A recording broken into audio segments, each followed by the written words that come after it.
Why is cancer so hard to cure? It's your own body which is turning against itself. So you need something which kills human without killing the human. The hard part is keeping the human alive, not killing cancer. There is also a lot of causes. Not all breast cancer is the same, for example. Because it's your cells. It's not a foreign body like a virus or a bacteria. To cure cancer, you would need to find a way to stop cell division or kill off only cancer cells, while not killing normal cells.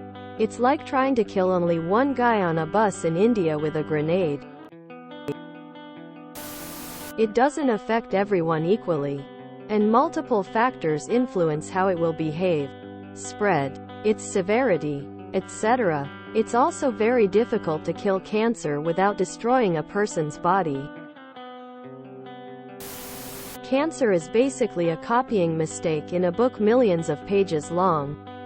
Imagine 100 misspelled letters in the entire book, and only one specific one of those causes a relevant mutation leading to cancer. Every single one of those mutations leading to cancer is a different disease, with different effects and symptoms.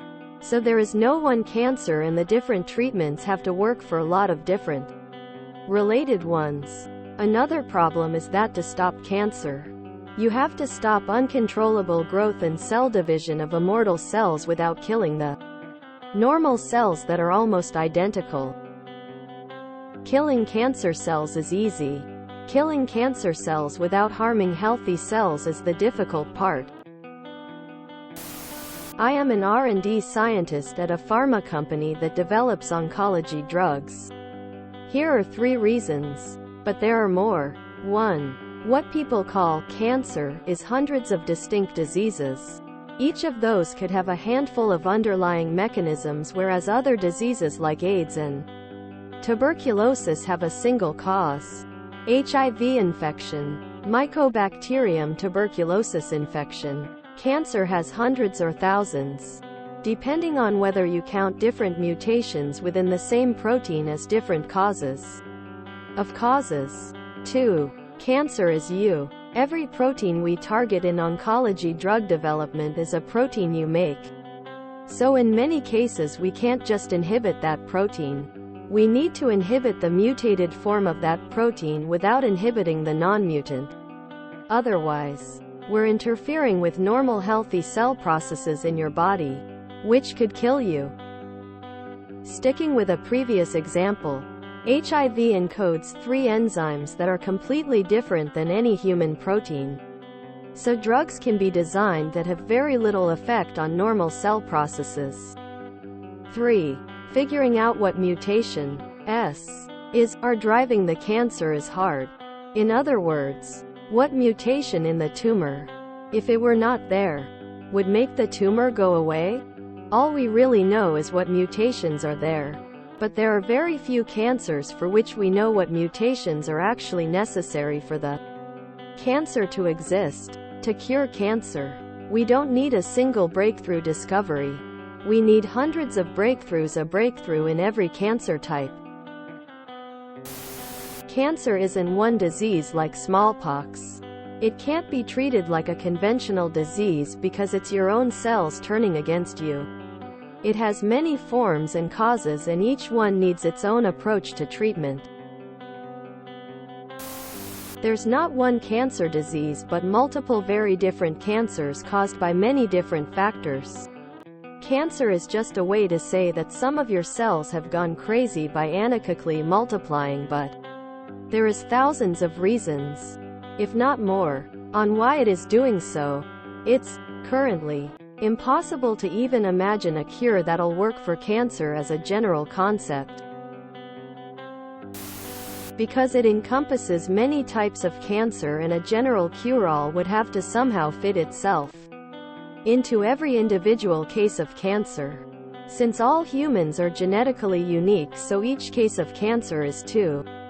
Immunotherapy works this way, making a treatment that has to be tailored to the individual to target their cancer specifically. But general treatments applicable to everyone have to be something that kills cancer cells without harming healthy ones, which is hard to do.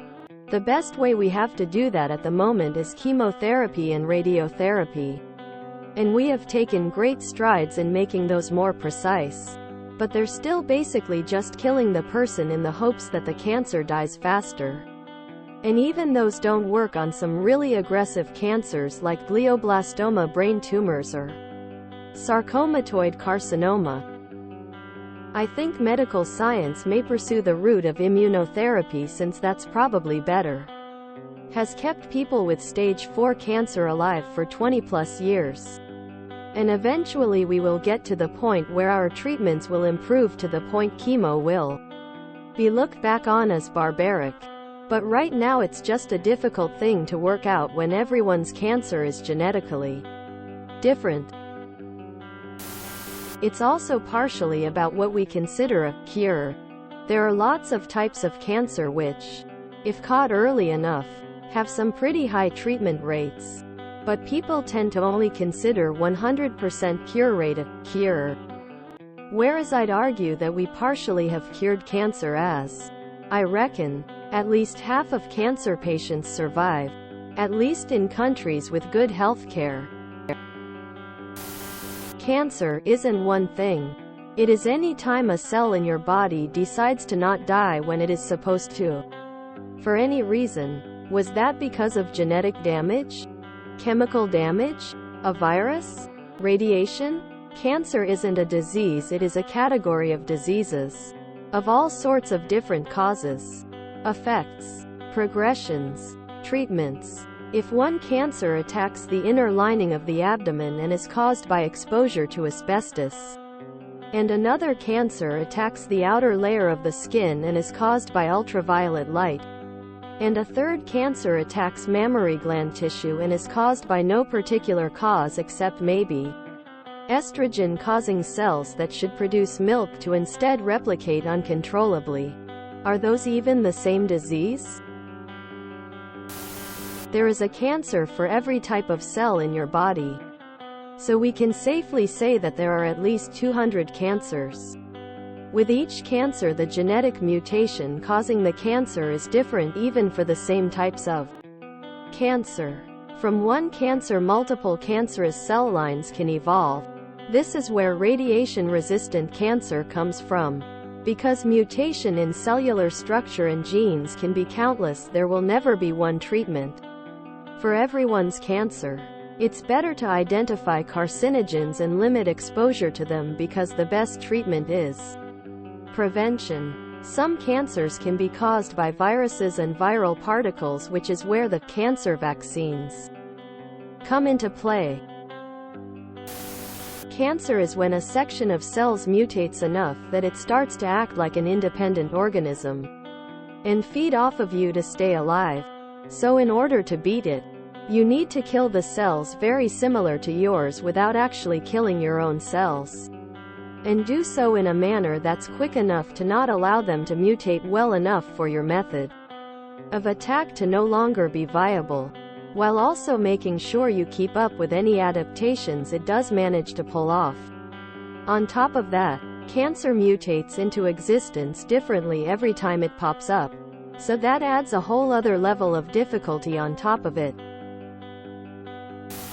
I'm a cancer scientist, but in layman's terms, fighting most any other disease is like fighting traditional wars, World War II, etc., where you can win with pure might, while fighting cancer is like fighting terrorism. See USA War on Terror. You know you have an enemy, but you don't really know who the enemy is. Cancer cells can be stealthy and influence accessory normal cells. You can't just drop nukes to kill it, otherwise you end up killing normal cells too. See chemo, radiation side effects. Some cells are dormant for long periods of time and can multiply just as quickly. Not all cancers are the same, and not all terrorist group ideologies are so defeating one group one way may not be effective for the next group. Microenvironment protects cancer cells. Think mountains of Afghanistan and surrounding allies. Threatened civilians. Or indirect unknown funding. Some treatments, military action may make things worse. Damage to normal cells and mutations. Cancers can adapt to treatments.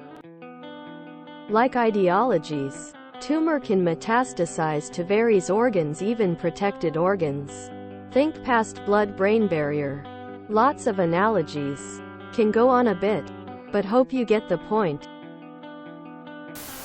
Cancer is basically when your cell mutate while undergoing cell division and the DNA gets messed up, causing the cell to split rapidly, forming the lumps. Usually, cells stop undergoing cell division, mitosis, at a certain point when there's enough cells. But cancer cells don't stop splitting, since a mutated cell can occur basically almost everywhere in your body. And the DNA it has is mostly different. It's basically impossible to treat cancer cells individually. Current treatments are mostly killing most of the cells in the area, usually not just the cancer cells. So it isn't really a cure. Furthermore, the cancer cells can spread to other parts of your body and it's very hard to detect. Cancer is an umbrella term for many diseases.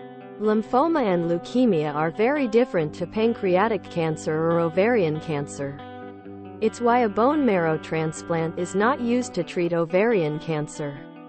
Cancers are very complex. It's not as simple as treating or preventing a virus. Cancer is not a single thing but is instead many different things. Why is illness so hard to cure? There are a lot of different kinds. Some are harder than others. Also, cure is a dodgy word. There are protocols for lots of different cancer treatments. Many have stat sig better outcomes than leaving it alone, but nothing is certain. It's you. And anything that kills cancer kills you too. The trick is to poison you just enough so you don't die, but enough so the cancer can't survive. You have your whole body, organs and complex systems to call upon. Lean on but also avoid damaging.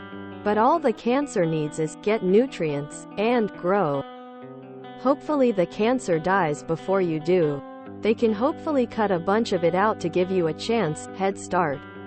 But that's pretty much all we can do. This is obviously a super simplified description. Every cancer is its own disease. Cancer isn't the same overall, so it's not just one disease looking for one cure. Just think about all the different cancers. That's how many diseases they are trying to cure. That's also why they say his lung cancer spread to his liver. That's a different cancer than liver cancer and acts differently and needs different treatment. Because killing the cancer cells means killing your own cells with barely any difference.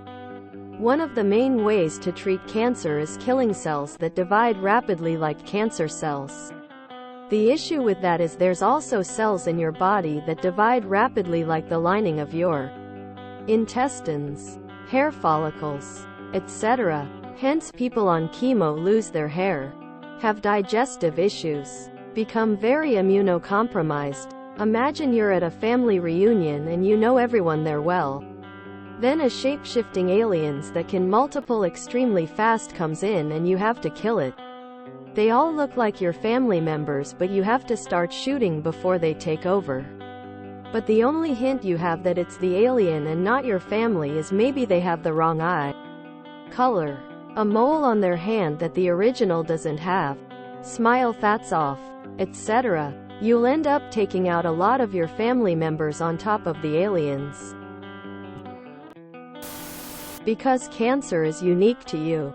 It is the amalgamation of mutations that eventually lead to a tissue in your body to manifest negative qualities and kill you. These mutations are unique to you and your cancer. Two people may have cancer, but they have separate diseases. They may even have the same type of cancer.